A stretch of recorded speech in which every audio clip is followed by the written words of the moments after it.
Hello hi అండి. అందరు బాగున్నారా? అందరు బాగుండాలని మనస్ఫూర్తిగా కోరుకుంటున్నా. ఈరోజు నా సేవింగ్ గల్లబురికి పగలగొడుతున్నానండి. నాకు కొంచెం మనీ అవసరం ఉండడం వలన దీన్ని పగలగొడుతున్నా. ఇందులో ఉన్న ఒక్క రూపాయి కూడా మా ఆయనది కాదు, నాదే. నా కష్టార్జితమే. ఇక మా ఆయన శాలరీ వచ్చేది ఈఎంఐలకి, స్కూల్ ఫీజులకి, రెంట్లకి దానికే సరిపోతుంది. ఇంకా దీన్ని పగలగొట్టాల్సిన టైం వచ్చేసింది. చూద్దాం దీంట్లో ఎంత మనీ వస్తుందో. నేను ఎప్పుడు సేవింగ్ చేసినా 30-25 అలా వచ్చేది. కానీ ఈసారి ఎంత వస్తుందో, తక్కువ అమౌంటే ఉందనుకుంటున్నా. చూద్దాం ఎంత వస్తుందో చూద్దాం.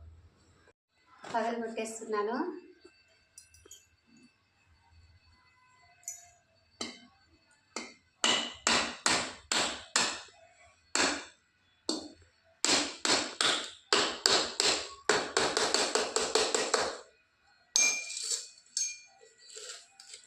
ఈసారి తక్కువే అమౌంట్ వస్తుంది అనుకుంటున్నా. ఎందుకంటే తొందరగా పగలగొడుతున్నా. నేను మినిమం 6 months 7 months అలా ఉంచేదాన్ని. ఈసారి తొందరగా పగలగొడుతున్నా, ఎందుకంటే నాకు మనీ చాలా అవసరం ఉంది ఇప్పుడు. చూద్దాం ఎంత వచ్చిందో. మా పిల్లలు లేరు. మా పిల్లలు అయితే బాధపడతారు, అయ్యో మమ్మీ ఎందుకు పగలగొట్టినావు ఇంత తొందరగా అని. కానీ తప్పట్లేదు.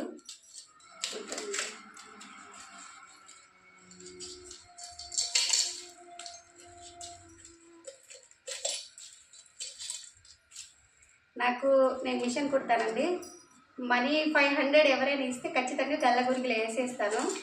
ఇంకా 100-50 రూపీస్ అలా ఉంటే అసలు వెయ్యను, ఎక్కువ వెయ్యను. ఇంకా కొత్త నోట్లు ఉంటే వేస్తాను. ఈసారి అయితే మనీ తక్కువనే వేసాను.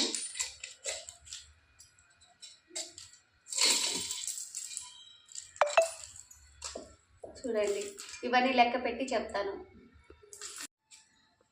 టోటల్ అమౌంట్ వచ్చేసి 11,800 అండి. ఇది 3 months సేవింగ్ అనుకుంటా. నా ఖర్చులు పోని సేవింగ్ చేసుకున్నదండి. ఇంకా ఇంతే సేవింగ్ చేసుకున్నా. మళ్ళీ దాచిపెడతా, మళ్ళీ ఎంత ఉన్నాయో చూపిస్తాను. బాయ్.